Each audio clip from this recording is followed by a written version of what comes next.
بسم اللہ الرحمن الرحیم۔ حضرت انس بن مالک رضی اللہ عنہ بیان کرتے ہیں، یہودیوں کا یہ طرز عمل تھا کہ جب ان میں کسی عورت کو حیض آ جاتا تو وہ اس کے ساتھ کھاتے نہ انہیں گھر میں ساتھ رکھتے۔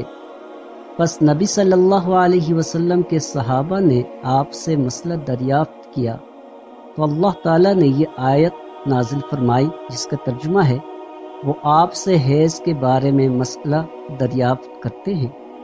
تو رسول اللہ صلی اللہ علیہ وسلم نے فرمایا، جماع کے علاوہ سب کچھ کرو۔ چنانچہ یہودیوں کو اس کا علم ہوا تو انہوں نے کہا، یہ آدمی نبی صلی اللہ علیہ وسلم کیا چاہتا ہے؟ یہ تمام معاملات میں ہماری مخالفت ہی کرتا ہے۔ چنانچہ اسید بن حضیر اور عبادہ بن بشیر رضی اللہ عنہما حاضر خدمت ہوئے تو انہوں نے عرض کیا، اللہ کے رسول، یہودی یہ کہتے ہیں، کیا ہم ان سے حالت حیض میں جماع نہ کریں؟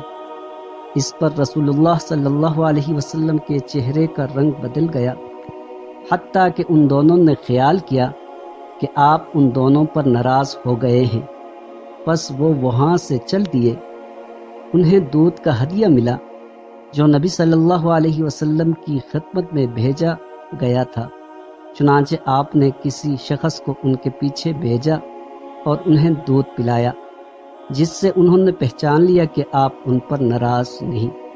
ویڈیو اگر پسند آئی ہے تو ضرور چینل کو سبسکرائب کریں، ویڈیو کو لائک کریں، ایک پیارا سا کمنٹ کریں۔ شکریہ۔